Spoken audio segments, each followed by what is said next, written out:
Hey guys, it is Abby. I am still here at the burial mound park. You can see it off to my left, or right. Yeah, my right, your left. Um, and got some golfers over here on this side. There's like a little golf course right over here. I'm watching them tee off. There's another guy like way back there in the bushes. Must have hit his ball in the shrubs. That's awesome. Anyway, so hope you guys are enjoying this road trip in with me. Yeah, tonight's video is why would anyone want to be a cuckold? And I found this article actually in Esquire magazine, which is a man's magazine. And since most of you guys are guys, well, I thought this was a good source. So I wanted to bring it to you, and I hope you guys enjoy. Yeah. So we'll get into it. Let me get lit up here, and we'll get into it.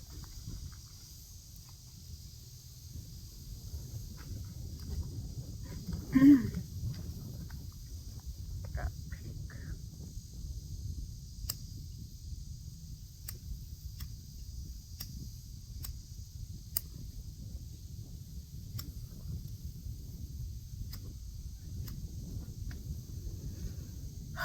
Okay.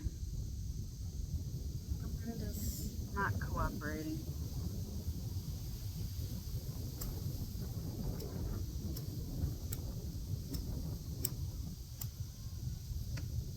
And neither is my lighter.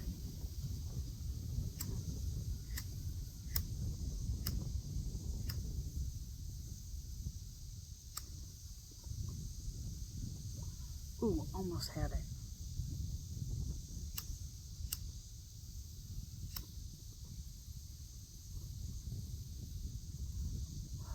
Yes, we have liftoff. All right, guys. So,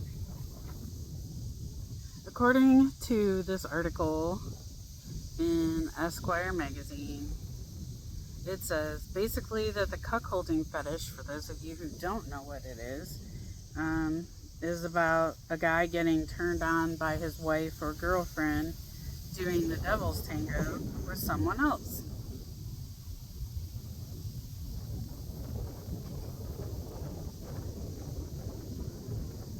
And I know it's not for everyone, and some people can't get behind it, can't understand it, but that's okay, because we're all different, and we all have different upbringings and history and things in our lives that make us who we are.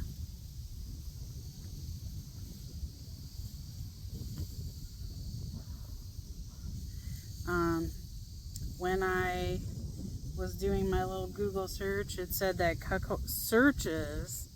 Google searches for cuckolding has reached an all-time peak, and according to Google Trends, the UK is second only to the Netherlands in searches for the cuckolding kink. So I thought that was kind of interesting, little tidbit of info. So you ask why someone would be into cuckolding. And as with any sexual fetish, it's hard to determine a blanket reason why everyone is into what they're into.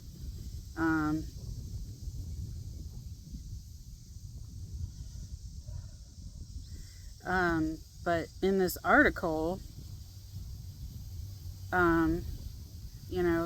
it said that some psychologists have suggested that the tango jealousy and getting turned on by it could possibly be linked to biology.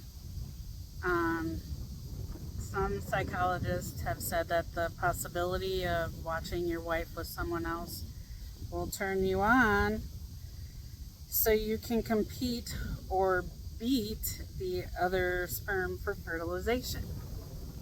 So I guess that's the biological explanation of it all.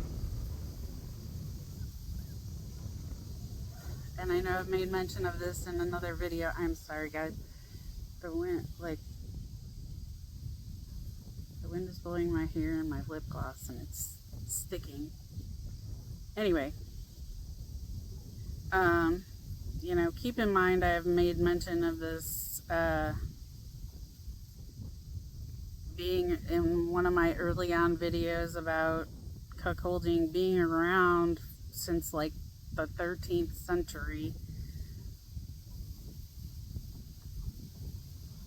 and references have been made to it, and more these days we're hearing more about it because people are becoming more open about it.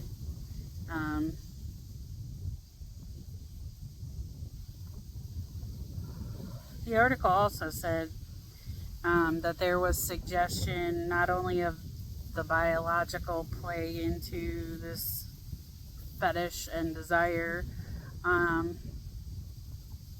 that it said that social factors also play a part in it as well, because society deems adultery as a sin, and as a result this may be a big turn on because it's so taboo.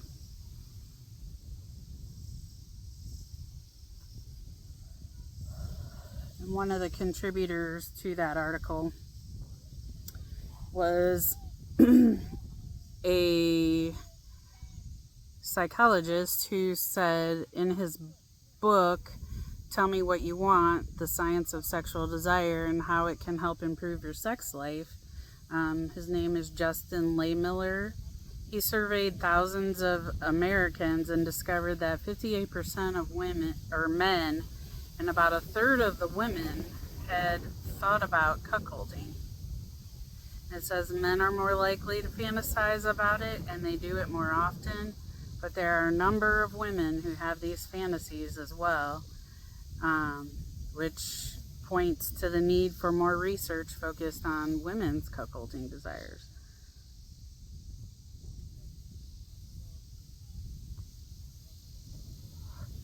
And I guess this author said this on a interview on CNN in 2018. There's also a Dr. David Lay who believes that people are drawn to the fantasy because it represents a taboo, obviously. He said, in a society or culture that idealizes monogamy, the cuckold fantasy is a current narrative that is available to people to conceptualize their sexual fantasies. And he told that in an interview on CNN also. Now, in this article, it gave a few examples of a woman's point of view on this.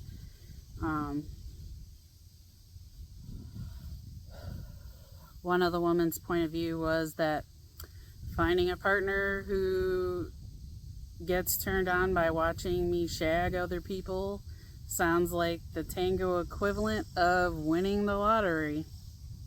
I get to sleep with whoever I like, then immediately shag my boyfriend while we relive the juicy details. Sign me up.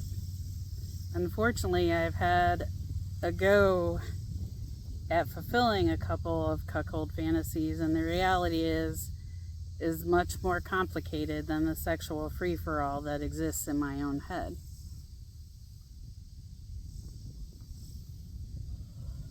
I understand that, and I believe that that is true.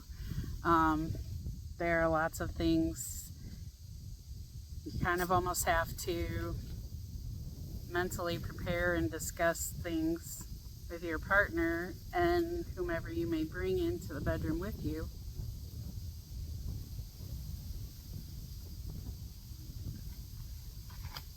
So that everybody's on the same page and the fantasy doesn't play out different from how you want it to. It says, just like any fetish, there are lots of ways to participate in the cuckolding fetish. Some people get aroused just by hearing their partner talk about past sexual encounters, and really might not be a bad way to test out the waters, so to speak, if this is something you're considering. Of course, jealousy is always a risk, and if you're nervous about having your partner make up a story, making up a story might be a good way to test that out because of the jealousy risk. You know, if you're nervous about how you might feel as a man, ask your partner to make up a story. Can be a way to test out how you feel first and then move on to real life encounters. Yeah.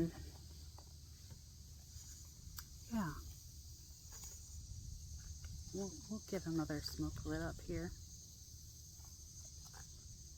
I found this article pretty interesting because it kind of gave a woman's point of view.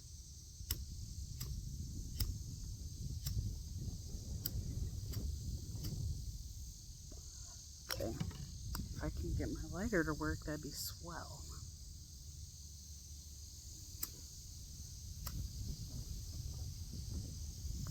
And the wind to cooperate.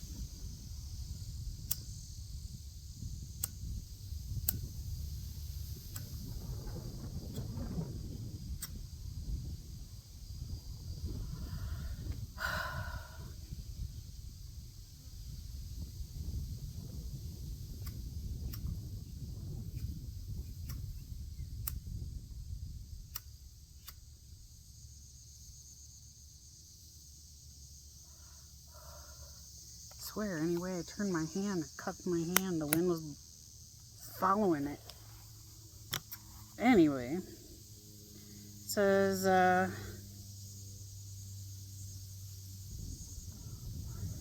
some people send their partner out on a tango mission, and then hearing all the juicy details when they get home gets them going.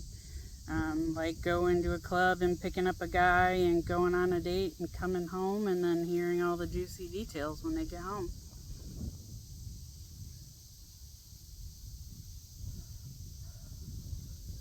And then they relive all the details while they're engaging in the devil's tango themselves. Although this does throw up some ethical questions, like how much did you tell the third party which you were picking up at the time, what is happening.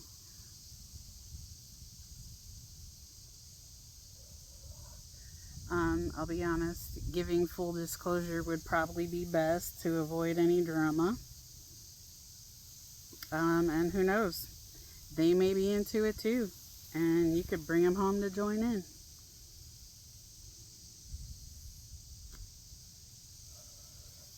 It also said when you decide to live out the cuckold fantasy, you of course will have the need for one extra person and a smidge of courage. There are many avenues to find your bull, websites, apps, etc. Keep in mind that if you want to be the extra in someone else's fantasy, there are lots of couples who would love to entertain you. Of course, there are some basic rules here. Make sure that all parties are on the same page and communicate. You know, I'm a big fan of communication. This would be why. Discuss how the couple sees things playing out, and if your possible bull is willing or interested in participating.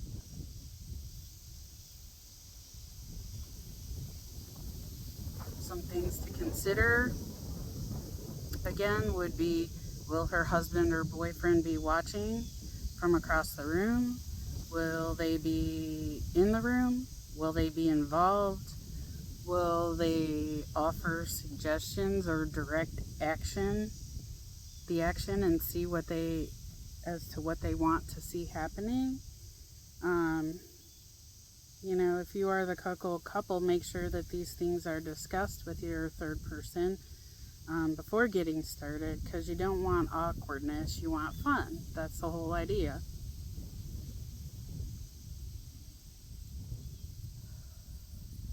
Along with the awkwardness, a cuckold fantasy that sounds fun in theory can be horrible in practice if jealousy comes into play.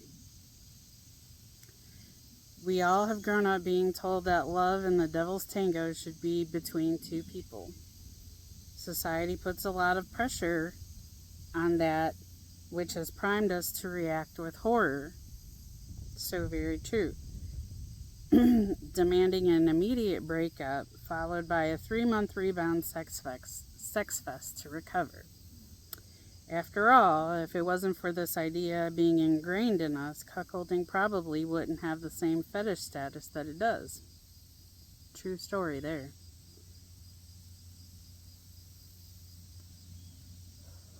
But because breaking these taboos are about monogamous tango is really the whole point of the excitement. Now, there is a word for the joy that some people feel that seeing your partner happy, and that word is called compersion. This is what sometimes some men feel when they're seeing their partner getting satisfied. It gives them a feeling of joy and happiness that their partner is satisfied, and it's the definition of compersion. More often than not, it is used by polyamorous people to explain the warm and fuzzy feelings they get from seeing their partner happily dating other people. It's all about emotion and not so much about the tango.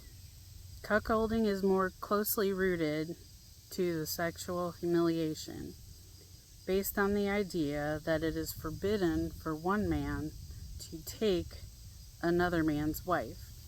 The word actually comes from the word cuckoo, because a cuckoo bird lays its eggs in another bird's nest and get its chick raised by someone else. Interesting. I guess that falls into that biology aspect.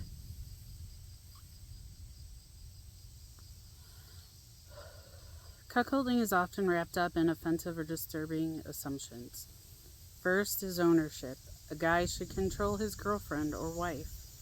And if she strays, it's not just upsetting, but damaging to him as a man, because his woman is finding pleasure elsewhere. A cuck is sometimes considered to be similar to being a beta male, which is someone too weak to control his woman the way he should. There's also a female equivalent to this that's called cuck queening. Sometimes cuckolding focuses on ethnicity. You'll find couples who look for a third person of a specific race, BBC for example.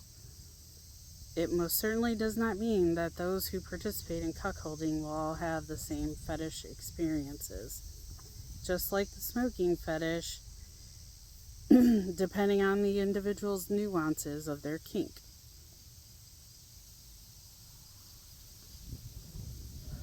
Some may have more of a hot wife fetish than a cuckold fetish. This is more of a my wife is hot and I'm going to offer her up for tango encounters, up as a pride of, or form of pride, avoiding the humiliation aspect of cuckolding.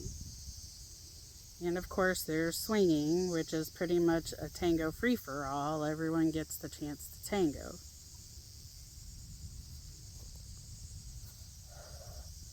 And during the course of his research, this Dr. David Lay found no reason to dissuade people from fantasizing who were about to embark upon cuckoldry. He says, overall, our research found that for the most part, cuckolding tends to be a positive fantasy and behavior. It doesn't appear to be evidence of disturbance of an unhealthy relationship or of disregard for one's partner. Whatever your fascination is with cuckolding, there are many different ways to indulge in it. Be it the storytelling with your partner to full-on cuckolding threesomes, arranged with a willing third party. Cuckolding certainly has an awkward history and an even more awkward present. Simply follow the same rules you would for any other great tango experience. Good communication, mutual respect, and regular checking in to make sure you're all still having an awesome time. Basically, cuckolding takes a little more effort and thought than buying a lottery ticket, but can be way more rewarding and fun. And that is all. So I found that an interesting article, and it was written by a woman in the Esquire magazine. So yeah, there's multiple reasons, obviously, for wanting to engage in that fetish. And I'm sure the examples that she gave doesn't stop there. Just like the smoking fetish, there are many different little nuances to cuckolding. And basically, you just have fun and make it your own. Make it what you want. Fulfill your fantasies and enjoy. And that is all I have for you today, ladies and gentlemen, on cuckolding and why would anyone want to do it? For the fun of it. Just like the smoking fetish. Why not? Anyway, we will see you guys really soon. Maybe on another road tripping adventure. Bye, guys.